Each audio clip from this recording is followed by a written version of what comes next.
Bom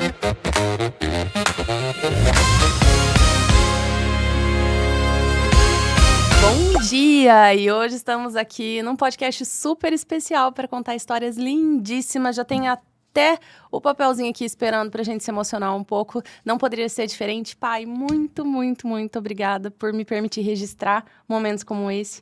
Como é importante a gente construir histórias, como é importante a gente registrar essas histórias para que a perpetuidade aconteça sob solos firmes. Lembrando de onde a gente veio, para saber exatamente de onde a gente vai. Exato. E essa é uma das frases que você fala muito. Então, fala um pouco para mim de você, de onde você veio. Pamela, bem que você falou, né? Eu já estou emocionado antes de começar. Mas muito bacana, né? Bom, eu nasci em Arapongas em 1962. Uma família muito humilde. E tinha um sonho, né? Esse sonho era ser engenheiro. E eu tinha um parente, um tio, que era mestre de obra. E de vez em quando eu ia lá dar uma olhadinha como é que era. E com 15 anos de idade, eu entrei num escritório de engenharia para ser desenhista. E lá fiquei até os 17 anos, quando eu prestei um vestibular em Londrina, na Universidade Estadual de Londrina, e acabei passando no curso de Engenharia Civil. Foi uma emoção muito grande, né? Porque a gente não esperava. Eu sempre estudei em escola pública, né? E foi uma emoção muito boa. E em 1980, eu ingressei no curso de engenharia e acabei me formando com 5 anos em 1985, optando por uma área de projetos. Mas uma curiosidade muito grande é que minha mãe queria que eu fosse padre. E aí a gente se emociona, né? Um dia eu falei assim, poxa, ou eu vou atrás do sonho da minha mãe, ou eu vou atrás dos meus sonhos. E optei por ir atrás dos meus sonhos e me dei muito bem. Me formei num momento muito interessante da construção civil, estava no seu auge, então logo que eu me formei, eu montei um escritório de projetos. Nós executávamos projetos de estrutura e projetos hidráulicos e prevenção de incêndio. E lá eu acabei tendo cerca de 10 funcionários. E em 1986 eu conheci a sua mãe e acabamos nos casando em fevereiro de 87. A sua mãe trabalhava num banco e estava grávida de você, acabou saindo do banco, ficando em casa. E em fevereiro de 89, meu escritório estava com muitos projetos. E era naquela época que desenhava tudo à mão, né? Exatamente. Nossa, tinha época que eu ia para o escritório 7 horas da manhã, saía 8 horas da noite, era uma loucura. Você nasceu, né? A gente morava num apartamentozinho modesto na época. E eu ia almoçar em casa para fazer você dormir, eu andava de moto. Olha a irresponsabilidade, né? Colocava você no tanque da moto, dava uma volta na quadra, você dormia e eu ia trabalhar. Voltava aí 6, 7, 8 horas da noite. E trabalhava aos sábados também, quando necessário, domingos. Porque naquela época não tinha computadores que faziam projetos. Então a gente acabava fazendo tudo na mão. Você sabe que eu lembro que o escritório ficava perto de uma quadra de tênis. E de vez em quando a gente passava por lá e tinham bolinhas de tênis, né? Sim, é verdade. Eu lembro bastante disso. No Country Club, né? Isso. No caminho a gente passava e pegava umas bolinhas que ficavam lá no chão jogadas, né? Verdade. Para as cachorras brincarem, inclusive, né? A Guga. E aí, em 87, acabei me casando, né? Você nasceu em final de agosto. E o trabalho continuando, né? Sua mãe em casa. E não sei se eu posso já adiantar um pouquinho aquilo que já aconteceu, claro. né? E aí, em início de 89, eu tinha um escritório na rua Belo Horizonte. E um parente da família me liga dizendo: Carlos, vamos comprar um bar? Eu tinha acabado de comprar um terreno no Jardim Coliseu. Falei, quem sabe a gente constrói uma casa lá no futuro, né? Mas que tipo de bar era? Era um boteco. Era um Boteco de boteco. pinga. Era um boteco que vendia pinga e tinha refeições na hora do almoço. Lá tinha 3 funcionários, né? Eu falei pro Cláudio, falei, Cláudio, eu não posso, eu tô no meu escritório. Não, mas eu trabalho em frente, eu vou olhando. Vamos contratar um gerente. E lá tinha 2 pessoas que trabalhavam lá, a dona Tereza e uma outra senhora que eu não me recordo o nome, que faziam as refeições. E aos sábados tinha a famosa feijoada da dona Tereza, que dava um público muito legal, muito bacana. Eita, gente, essa história, essa feijoada, nossa senhora, comemos por muitos e muitos anos. Isso foi em fevereiro de 89. E num determinado período, meados de abril, maio, uma pessoa, se não me falha a memória, uma gerente de recursos humanos da Valcop, se não me falha a memória, é isso, ia reformar o restaurante e precisava de marmitex. E aí, a sua mãe falou, nós vamos fazer. Sua mãe nunca tinha entrado ali no bar para ficar lá, né? Porque estava cuidando de casa, cuidando de você. Mas corajosa. Vamos sempre. fazer. Falei, Jesus amado, seja o que Deus quiser, era por uma semana, 15 dias. E tinha que fazer esses marmitex e entregar nos locais. Aí colocava dentro do caravan, colocava onde dava. Bom, foi um trabalho interessante. A cozinha tinha 3x3, era menor do que essa sala aqui, para você ter uma ideia. E nós fizemos os marmitex e servimos essa cooperativa. E aí surgiu a ideia. Vamos fazer uma cozinha industrial para atender empresas? Esse negócio deve ser bom. Pesquisamos o mercado, tinha 2, 3 empresas que já atuavam na área.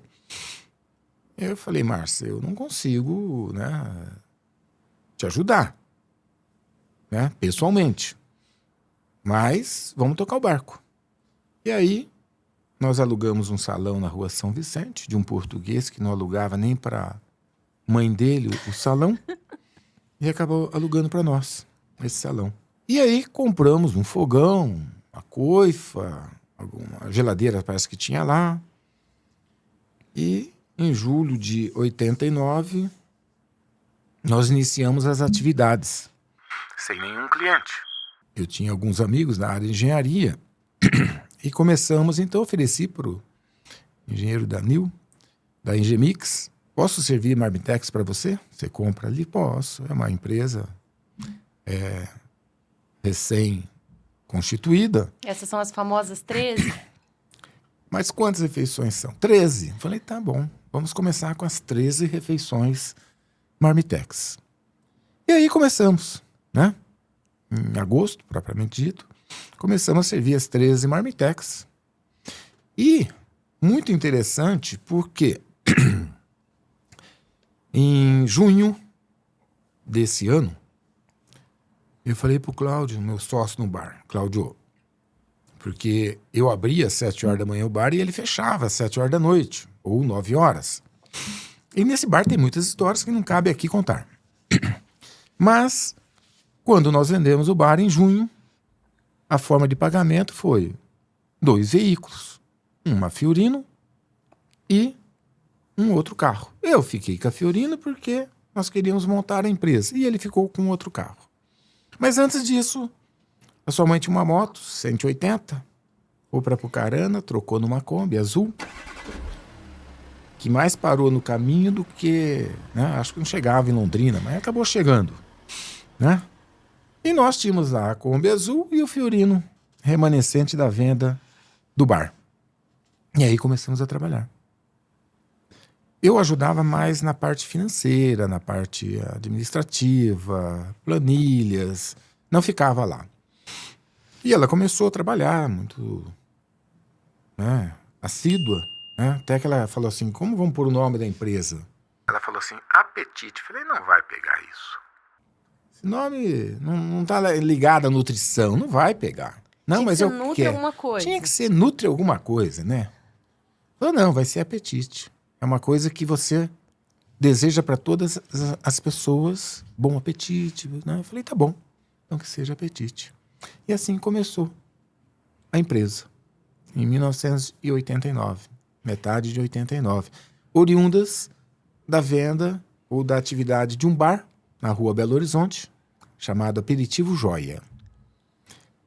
E a dona Tereza foi a primeira funcionária da Apetite, a cozinheira. E a Tereza ficou com a gente por muitos anos, né? Ah, sim, ela se aposentou conosco. Tem muita história dentro da empresa. E eu acho que um ponto que ninguém sabe é que depois que a Tereza se aposentou, você continuava indo até a casa dela, com a mãe dela, com a família. E isso demonstra um vínculo que ele extrapola, né? As relações de trabalho. Conta da Tereza. Acho que essa é uma pessoa que ficou na nossa história, né, A pai? Tereza era uma pessoa fantástica. E foi a nossa primeira funcionária, né? Dentro da empresa. É interessante que o gerente do bar, a Tereza do bar e a auxiliar foram para Apetite. Nós vendemos o bar e levamos funcionários. Mas a dona Tereza era uma figura fantástica. Diz que ela não gostava de usar bota, né? Não, EPI. o negócio dela era chinela havaiana, avental e tudo mais, né? Menos, ela usava touquinha, menos material de segurança. A Tereza, ela deixou saudade porque ela tinha um gênio muito forte. Tereza, o que tem pro almoço? Arroz, feijão e ovo. Come e se aquieta. Tá bom, Tereza, é assim, né? Come e se aquieta. E a Tereza tinha uma família muito humilde, né? Essa história é muito bacana porque a casa dela estava caindo. Era uma casa de madeira, onde estavam os pais, eles moravam a família toda. E o sonho era construir uma casa. Eu me prontifiquei a ajudar. E nós construímos uma casa de alvenaria. E essa casa a família mora até hoje, né? É emocionante. Realmente é. A mãe da Tereza gostava de jogar o jogo do bicho. Como você falou, eu ia lá na casa delas e ela falava assim, me arruma R$5, R$2 que eu quero jogar no jogo do bicho. Eu ia lá, dava R$2, R$5 pra ela. Um dia eu perguntei, você joga no jogo do bicho todo dia, você nunca ganha? Ela falou assim, não, eu ganho várias vezes. Eu falei, mas cadê minha parte? Não, você é rico, você não precisa. Então você pode continuar me dando o dinheirinho, né? O pai dela fazia vassouras de piaçava para vender, né? Na rua. E a Tereza, com a família dela, que era relativamente grande, fez parte da nossa história. Até hoje nós temos saudade da Tereza. Uma coisa muito interessante que eu falava para a Tereza, né? Tereza, você gosta de dançar. Som Brasil, Bar Brasil, não me recordo. E no outro dia ela chegava mancando, né? E eu falava assim, Tereza, não adianta você trazer atestado, que eu sei que você dançou o final de semana inteiro e você chega na segunda-feira mancando, né? E o sonho dela era ter um Fusca. Esse eu não consegui concretizar, né? Porque ela não sabia dirigir. Mas depois que se aposentou, ela comprou um carro para a família. E a irmã dela dirigia, eles passeavam para tudo quanto é lado com esse carro. Tá lá o carro até hoje. Tereza já se foi, mas o carro tá lá. E que bom poder materializar, né? Uma pessoa que fez tanto pela empresa, alguém que fez parte aí da nossa família por tantos anos. Ah, sim, né? E o fato de construir a casa para ela foi um sonho da família, porque estava com um grau de risco de cair a casa, né? Não só essa, né? A Edilane também, né? Ajudamos a construir a casa, fiscalizando, acompanhando a obra. A Edilane, que já está há mais de 25 anos conosco. E tem várias outras histórias que a gente pode ficar o dia inteiro contando aqui. Isso vai me remetendo como as pessoas, cada uma no seu tempo, no seu momento, ajudaram a construir essa empresa que a gente tem tanto amor, tanto carinho. E dá para ver que, da mesma maneira, elas fizeram parte da nossa história e a nossa história também acaba se cruzando com a história de vida de cada um dos colaboradores da Apetite. Tem alguma outra lembrança em relação aos nossos colaboradores que você gostaria de deixar registrado hoje? São muitas, né? São muitas. A própria história da Edilane, que veio de São Paulo e veio trabalhar na recepção, na Arthur Thomas. E hoje ela é uma gerente, um braço direito, né? Eu falo que ela é mais dona da empresa do que eu, né? Porque ela manda e eu obedeço, né? Então, eu respeito muito essa posição dela, né? Mas tem algumas histórias, né? Eu me recordo uma vez que eu e sua mãe estávamos comprando um lanche no McDonald's e encontramos um primo dela na chapa. Eu falei, nossa, o Luiz Sérgio saiu de São Jerônimo, veio para Londrina, ele vai casar e tá aqui. Eu falei, nossa, eu sempre gostei desse menino.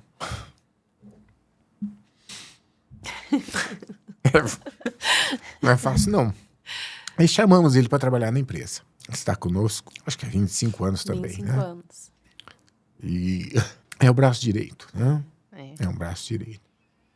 Da mesma forma, a Roberta, também prima da sua mãe. Eu falei, essa menina, ela tem um potencial muito interessante, né? Sistemática igual o pai, que o pai foi meu sócio no bar. Eu acho que ela se daria bem na área financeira. Contratamos a Roberta e ela tá lá. Até hoje. Tentamos, diferente do Luiz Sérgio, multidisciplinar, vamos chamar assim, passou por várias áreas dentro da empresa e se adaptou em tudo, hoje ele conhece tudo, né? A Roberta não, metódica, sistemática, focada, tentamos colocar ela em outra área, não deu certo, volta para a área financeira e é a área que ela gosta, a área que ela desempenha com muito afinco, com muito orgulho, e são pessoas que a Edilane, a Roberta e o Luiz Sérgio são pessoas que vieram, né? E muito interessante que os três, com exceção da Edilane, né? A Roberta, fui eu que fui lá buscá-los, né? Lá no drive-thru do McDonald's, né? E a Roberta, por ela ter essa característica, né? Igual o pai dela. O pai dela também, fantástico, fantástico. E acho que esse carinho, ele é recíproco. Recentemente a gente fez o nosso aniversário de 37 anos e eles contaram um pouco também das suas histórias. E a gente vê como que a vida e o trabalho, quando eles encontram sentido, realmente vale a pena todo o esforço. Né? Sim. São vários anos, né? Muito bacanas e várias histórias, né? Agora tem uma que pouca gente sabe. Crescer às vezes dói, né? E literalmente, diz que teve uma vez que você foi para São Paulo comprar utensílio. Essa daí emblemática, eu acho que vale a pena um registro. Vale a pena sim, porque quando nós alugamos o salão do português, comprar um fogão, uma coisa, falei, tá bom, e as panelas? Aí nos disseram que em São Paulo, na rua Paula Souza, era um local de vender panelas, vendia pro Brasil inteiro. E eu falei para sua mãe, falei assim, olha, é o seguinte, eu vou lá comprar panelas. Nunca tinha ido para São Paulo de carro. Aí eu tirei o banco carona do Santana, na época, e falei, eu tô indo. Peguei, coloquei o talão de cheque no bolso e fui embora, sozinho. Sozinho mesmo, literalmente sozinho. Saí de madrugada, cheguei lá em São Paulo, na Paula Souza, o comércio abrindo. E eu fui comprar panela. E o cara falava, onde nós vamos levar? Leva naquele carro, vamos levar naquele carro. Final da tarde, 6 horas da tarde, isso era uma sexta-feira, vamos embora. Eu já imagino você encaixando as panelas uma na outra. Comprei serra-fita. Eu nem sabia para que servia. Acho que nós nunca usamos essa serra-fita.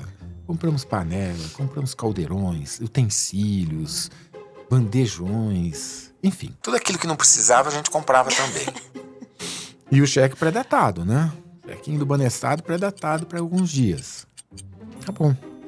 E eu cheguei em Londrina, meia-noite, com um calo na nuca, porque a tampa da panela ia batendo na minha cabeça. Foi bom porque eu não dormi, né? Foi lá, ia batendo, parava, arrumava e tal, e aquele bate-bate parecia uma escola de samba dentro daquele carro, né? E cheguei meia-noite. No outro dia fomos levar tudo, né? Morto de cansado, fomos levar tudo lá para lavar e tal. E iniciar nossas atividades, né? Mas nós fomos para Paula Souza várias e várias vezes comprar, daí a sua mãe já me acompanhava, né? Comprar panela, comprar caldeirões, equipamentos, processadores, porque nós não sabíamos absolutamente nada que tinha numa cozinha. Aí ia visitar uma feira chamada FISPAL. Mas isso aqui é legal, vamos comprar. E comprava, né? Processadores de alimento, liquidificador industrial. É fantástico, fantástico. Foi uma experiência doída e sofrida, mas valeu a pena, né? Valeu muito a pena, né? Eu fiquei no meu escritório de engenharia de 85 a 2000. Em 96, eu falei para sua mãe assim, olha, a gente podia construir a nossa sede, né? Nossa sede. Porque nós iniciamos com refeição transportadas.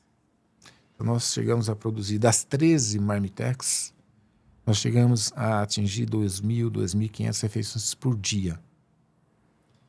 Eu me lembro que nós tínhamos uma chácara em Arapongas e eu plantava verdura lá. Eu pegava um caminhãozinho agrale, ia buscar alface, ia buscar caqui, buscar verdura lá, chegava à noite, o guarda dormindo, acordava o guarda, vamos descarregar o caminhão, né? Descarregava o caminhão, na outra semana voltava para lá para buscar verdura. Então a gente plantou verdura um bom tempo lá em Arapongas, né? E sempre tinha que ir lá buscar essa verdura, né? Ou ia de Fiorino, ou ia com o caminhãozinho. E cada história é uma história, né? Porque a gente não sabia se chegava e nem muito bem se saía de Arapongas, porque o caminhãozinho velho, né? Fiorino lotado. E quantas vezes nós fomos pro Ceasa comprar com esse caminhãozinho, né? Você sabe que eu lembro de acordar algumas vezes à noite e ir pro quarto de vocês e ou você ou a mãe não estarem lá porque um dos dois tinha ido pro Ceasa. Tem uma lembrança muito clara de momentos assim. Muito bacana, né? Só que a empresa foi crescendo, né? A empresa foi crescendo e eu vendo a dificuldade da sua mãe e tentando ajudar na parte administrativa, não operacional. Um dia eu falei para ela, olha, eu vou fechar meu escritório e vou te ajudar. E isso, em 1996, eu tive uma ideia, né? E compartilhei com a sua mãe e falei, por que a gente não administra restaurantes? Em vez de transportar restaurantes. Mas nós vamos concorrer com as grandes. Eu falei, gente, não tem nada a perder. A gente já é líder em refeição transportada na região de Londrina.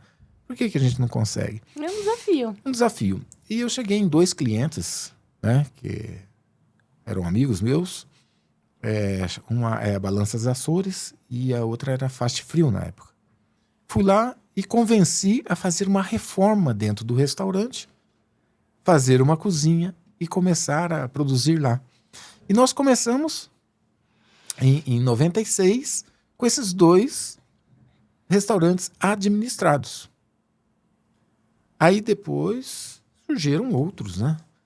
E nós fomos invertendo as posições, né? Até que em 99 nós praticamente paramos com refeição transportada, a sede já estava pronta e só fazíamos administração de restaurante. Começamos a atender no estado de São Paulo, em Presidente Prudente, em Curitiba, e assim foi.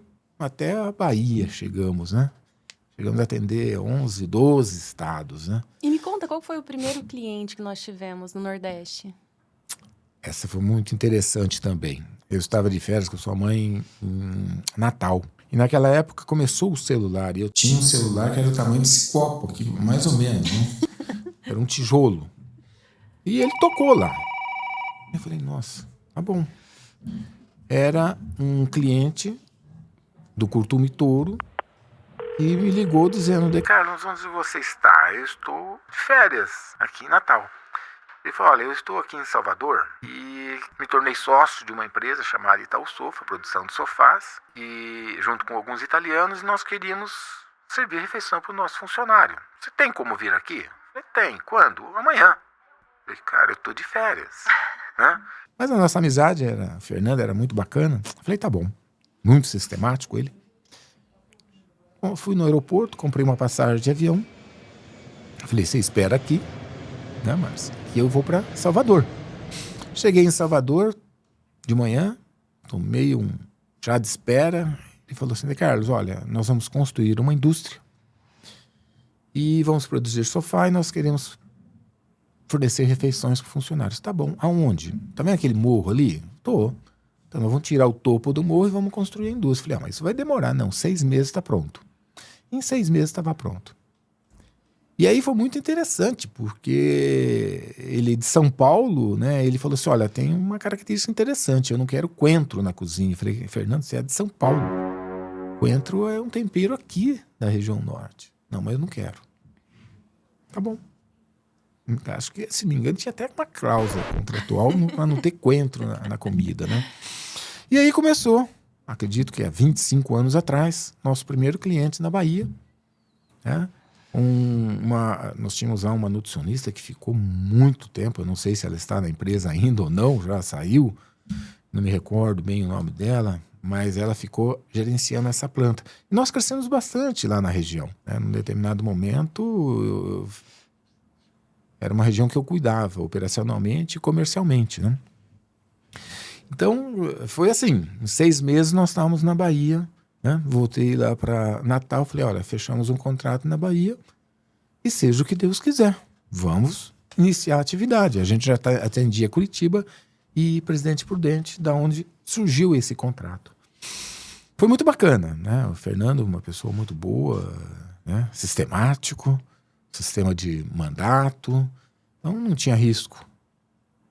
Tá? Não tinha risco, era muito bacana. Agora, não tinha risco levando em consideração a época, porque naquela época a internet não era também como é Era hoje. tudo em folhinhas, né? Papel, Sedex. E né? como é que mandava o pagamento do funcionário? Como que controlava a folha? Hoje tudo é em tempo real, você vê no telefone. Como que era naquela época? Olha, era o famoso fax. A pessoa preenchia o seu cartão ponto numa folha de sulfite, né? Devidamente registrada por dia, entrada, saída, intervalo para o almoço. O fax vinha para Apetite. Nós pegávamos aquele fax, traduzíamos ele, gerava a folha de pagamento, né? Muitas vezes era pago em cheque, na época, né? Não tinha crédito em conta, né? Então era mandado por Sedex os colerites com os respectivos contra-cheques. Nossa, aquele cheque demorava 3, 4 dias para ser compensado, né? Porque até de lá para cá era uma coisa muito impressionante, né? E isso era dessa forma. Era através de fax que se fazia o apontamento, tudo era fax. Ligava muito, a ligação no telefone que era cara. Então você ligava muito pouco. Mandava o cardápio por fax, era uma coisa impressionante, né? Nós tínhamos um fax dentro da Itaú Sofo que era só para nós. E outro dentro da matriz aqui, que era só para nós também. E Então, a Itaú Sofo, como você bem disse, a gente vai completar 25 anos 25 com eles anos. agora em setembro. Um cliente que virou mais que um cliente, um grande parceiro. E a gente tem muito orgulho de tê-los aí conosco. Depois da Itaú Sofo, né, veio a Natuzzi, né? Uhum. E acho que acredito eu que ainda é a Natuzzi, né? Isso mesmo. A maior produtora de sofás do mundo, né? Uma italiana, Uma né? grande referência. Exatamente. E interessante que eu não sabia como que era a medição de produção, né? Era por assentos. Um sofá de 3 lugares era 3 assentos. Então, era muito bacana. Olha, eles chegaram a ter duas indústrias lá. Uma história muito emocionante também, né?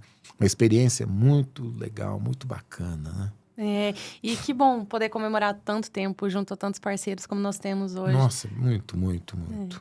E pai, você falou que do cheque. Eu lembro que na escola, quando as crianças me perguntavam, ou os professores perguntavam, o que seu pai faz? E eu falava, meu pai assina cheque. Nossa, era. O pai, eu assina lembro cheque. que tinham rolos e rolos daqueles papéis que iam sendo impressos e você ficava com bloquinhos ali assinando. Como que funcionava na época? Não existia talão de cheque, era formulário contínuo de cheque. Você tinha que ter uma impressora matricial, que você regulava o preenchimento e digitava lá, olha... na época, isso... mais ou menos, o computador não existia na época. Não, já existíamos. Nós tínhamos um 286. É uma coisa impressionante, né? E aí, através desse computador, isso em 90 nós compramos um computadorzinho dessa natureza, né? E era assim, você digitava lá e mandava imprimir, e ele imprimia cheques. E era um formulário contínuo. Recentemente eu joguei uma caixa fora desses talões de cheque que estavam num arquivo morto lá, né? E ele era carbonado, né? Porque tinha que Manter o registro. manter o registro. Ia lá, o carbono, o cara aceitava, pegava e registrava com o cartão ponto e assim sucessivamente, né? Isso ia para um arquivo morto, né? De papéis. E era realmente morto mesmo, porque era muito papéis, né? Muito, muito, muito. E você vê, né, hoje tudo digital, como as coisas mudaram ao longo do tempo. E eu me recordo dessas sedes antigas que nós tínhamos, e eu lembro que num determinado momento, já existíamos ali, eu e o Lucas, né, nessa história, e você fez um bloco na calçada, e eu e o Lucas colocamos a mão ali para registrar. E a gente tem isso até hoje, mãozinhas ali pequenininhas. Então, como um símbolo, né, que deixou tangível ali um início de uma história. Em que momento que você enxerga, ao longo desses últimos quase 40 anos de história, que a sucessão começou a acontecer? A sucessão nunca passou pela nossa cabeça. Exato. A maioria das empresas, elas padecem, né, com os tempos. E nós somos persistentes, né? Quando você passou no curso de engenharia civil na UEL, fez 2 anos, e falou, pai, eu não quero isso. Eu quero fazer engenharia de produção. Falei, legal, né? Tem na PUC, começou na PUC, aqui em Londrina. Ele falou, não, mas eu quero ir em Curitiba, porque é uma referência. Doeu. Eu e sua mãe até brigamos por causa disso. Ela não queria. Que é todo mundo perto, né? Mas você foi. E aí, internamente, eu falei assim, nossa, engenharia de produção, né? Legal, o que faz, né? Vamos ver o que faz. E a gente acabou vendo isso, né? Seguindo esse contexto, né? De falar assim, puxa, eu acho que tanto a Pâmela como o Lucas poderiam suceder a gente. Mas nunca pensamos que isso ia acontecer. E teve uma oportunidade em que queriam comprar a nossa empresa. Eu troquei uma ideia com a sua mãe e falei, olha, ou a gente se expande, cresce, ou nós vamos ter que vender, porque o mercado está engolindo. E ela falou assim, não, vamos continuar, vamos crescer. Para isso, né, havia necessidade de mais gente, mais exposição e tudo mais. Nessa época eu já estava dentro da empresa na área administrativa. E eu comentei com você.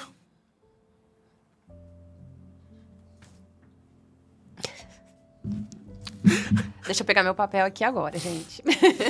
E você falou uma frase muito interessante que abriu as nossas cabeças para o processo sucessório. Você disse assim, não vendo. É emocionante. Eu estou estudando. Desculpa. Não é ao vivo não, tá? Tá tudo certo. Não vendam. Eu estou estudando para suceder você. Aí nesse momento começou a despertar o processo sucessório.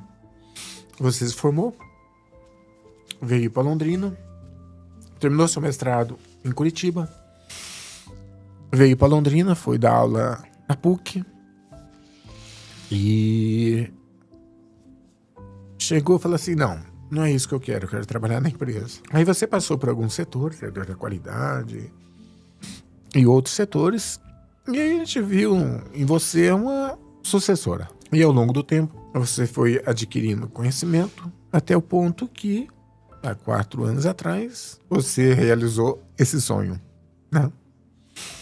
Ainda bem, porque o tal do Luiz Sérgio, aquele lá do início, ele dizia para todo mundo que um dia ele ia ocupar a minha cadeira. E eu falei, não, você é bom, mas não o suficiente para ocupar a minha cadeira. Essa aqui vai ser da minha filha. E até hoje ele fala, né? Nós brincamos, você está ocupando a minha cadeira já. Hoje minha sala está à disposição, mas quem senta nela é ele, né? Ele aproveita e senta lá para fazer as reuniões hoje online, entrevistas e tudo mais. E eu vejo que ao longo do tempo, direta e indiretamente, vocês foram preparando o caminho para isso. Eu escuto muitas vezes que a sucessão, ela pode não acontecer pelo sucessor, mas ela também pode não acontecer pelo sucedido. E eu vejo que com o tempo você também foi se preparando para essa transição e investindo o seu tempo no associativismo, dentro de instituições voltadas para a própria engenharia. E aí eu queria ouvir um pouco também como que foi para você essa transição. Como que você se enxerga dentro desse processo? O processo sucessório, ele tem duas formas, né, básicas. Ou você faz um processo sucessório empiricamente, de forma natural, sem auxílio de terceiros, sem treinamento, sem aprendizado, ou você contrata alguém que inicia esse processo sucessório, né? Nós fizemos de uma forma natural, né? Através do conhecimento. Nós não contratamos ninguém que fizesse esse processo sucessório. Um processo sucessório, você pega o seu filho, manda para Harvard, manda para algum lugar e prepara ele para fazer a sucessão. Nós acredito que nós fomos da maneira mais difícil, que é na prática. Não, você vai ver isso, você vai ver aquilo, você vai se interar com isso, você vai aprender isso. Funciona assim. E através do seu autoconhecimento, da sua formação como engenheira, isso facilitou muito, né?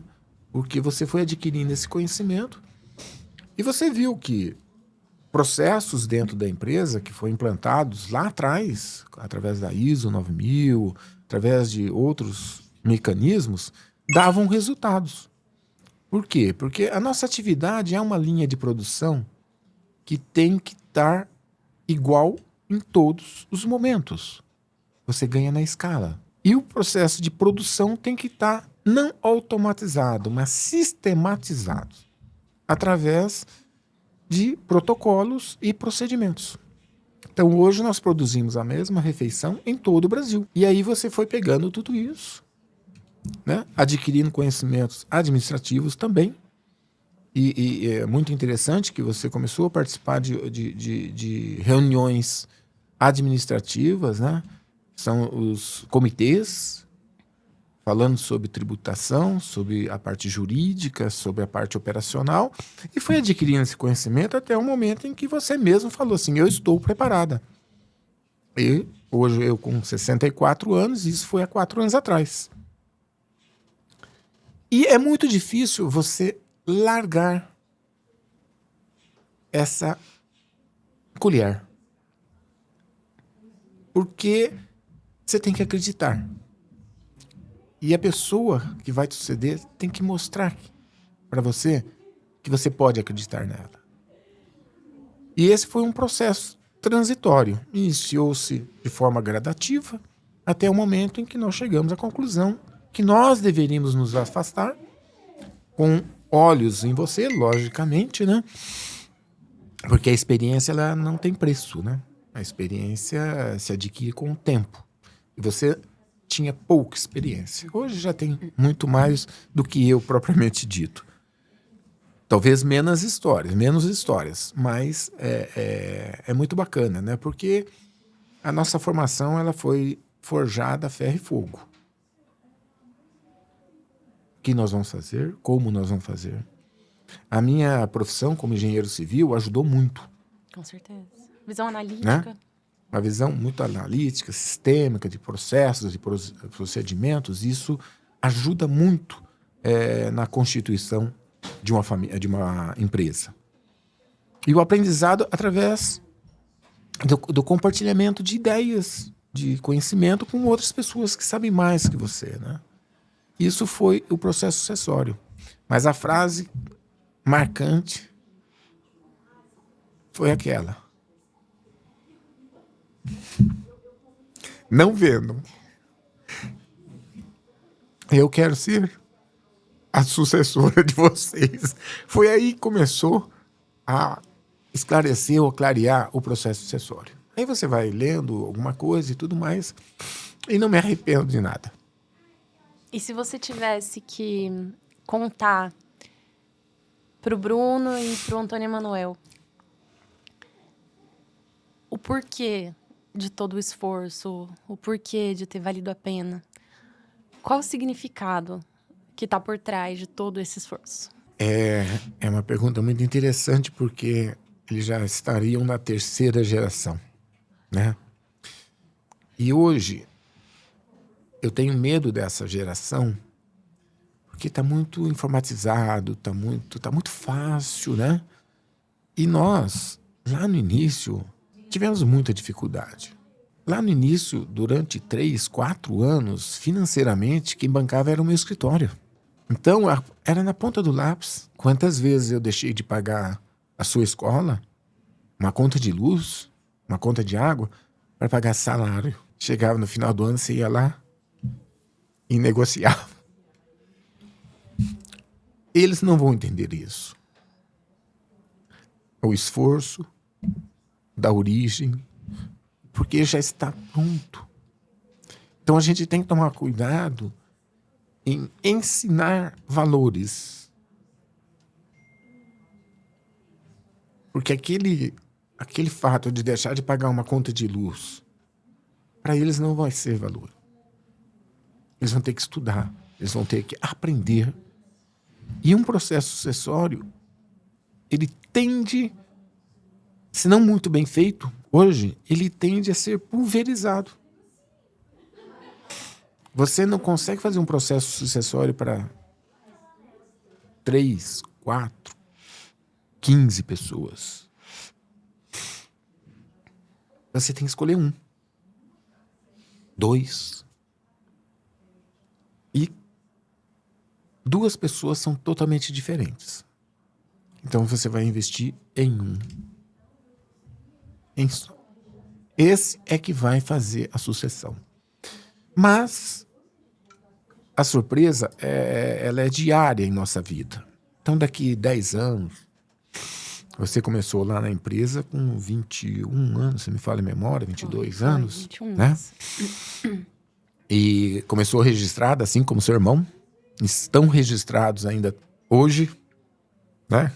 Quantas vezes já me falou assim, pai, vamos fazer a minha rescisão que eu quero usar meu fundo de garantia. Eu falei assim, não. O fundo de garantia não é para hoje, é para amanhã. E né? eu nunca entendi isso, até que eu pudesse entrar nos processos efetivamente e ver a importância disso. Então, o aprendizado, ele é uma coisa assim que dói, né? Então, num processo sucessório para o seu filho, para o Antônio Emanuel ou para o Bruno, ele vai ser diferente.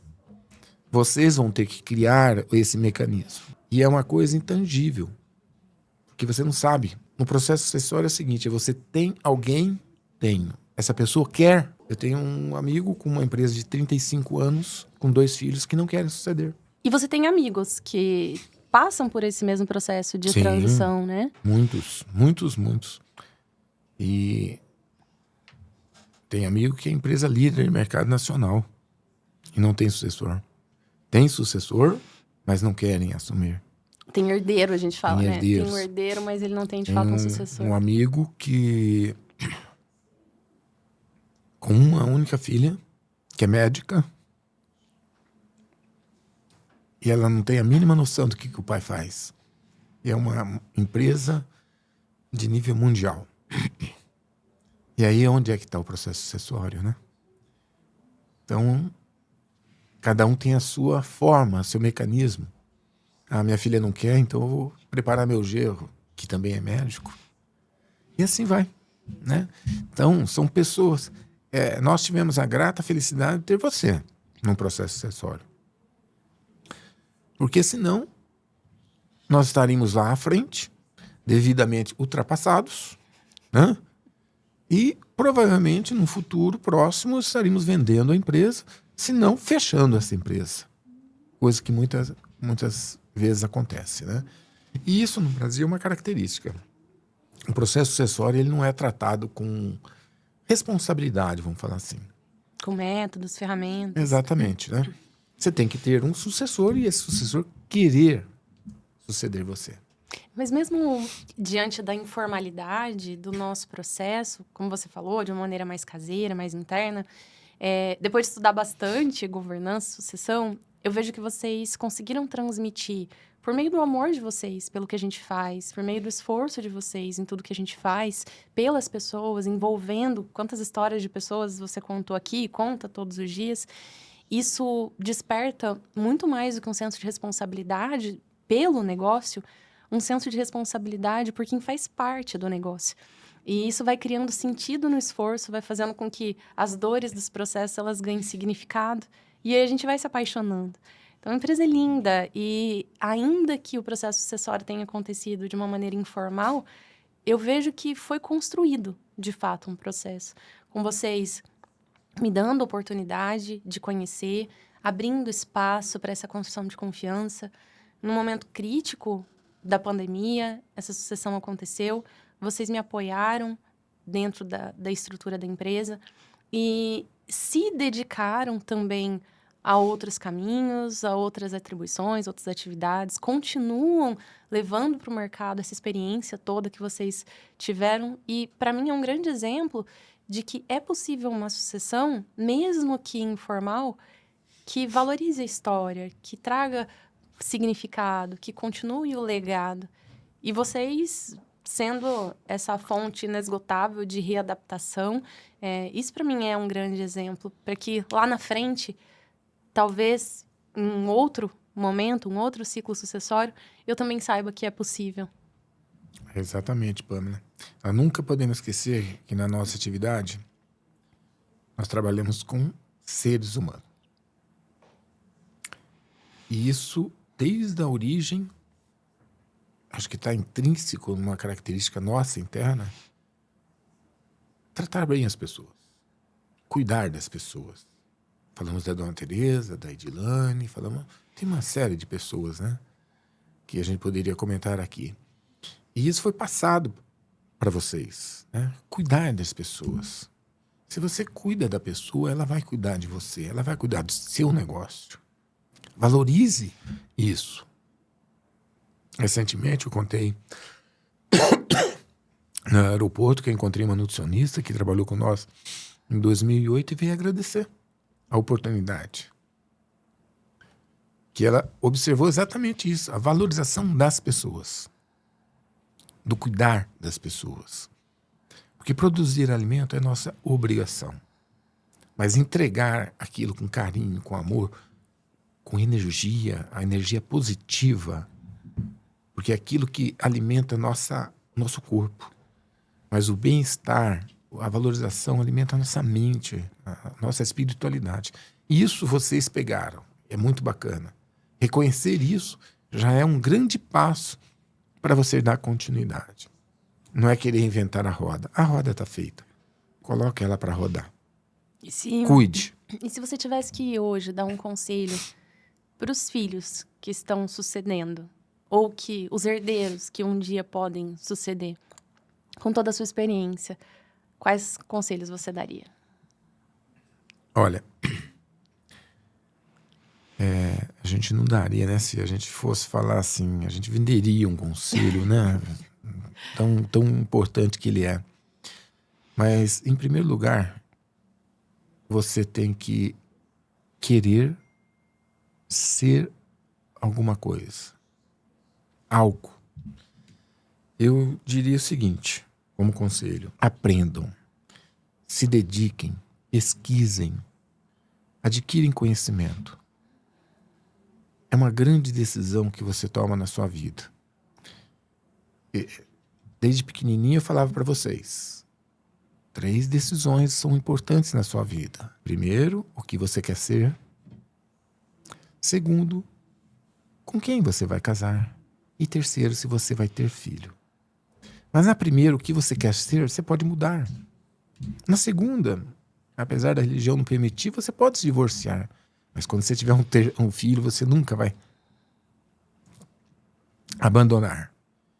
E aí que está o grande segredo. A hora que você tiver o seu filho, você vai pegar a sua experiência do conhecimento, a experiência da sua família, e vai passar para ele e vai falar assim: esse é o caminho. Então, se eu fosse dar um conselho, eu seguiria nessas 3 linhas de raciocínio. Seria isso que eu falaria para você.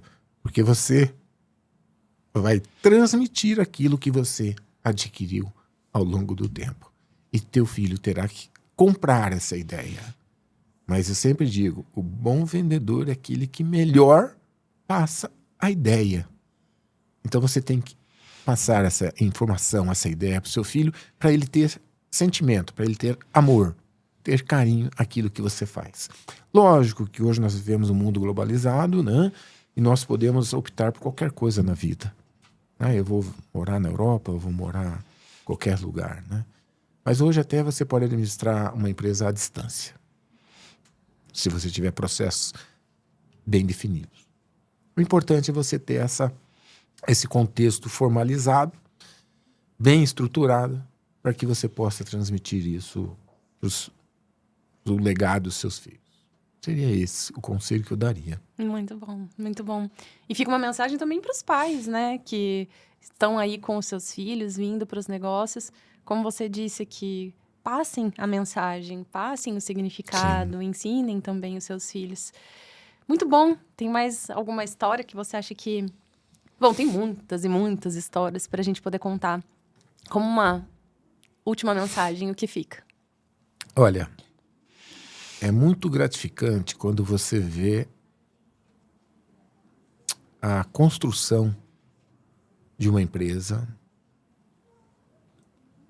crescer, ter sucesso e ter sucessão.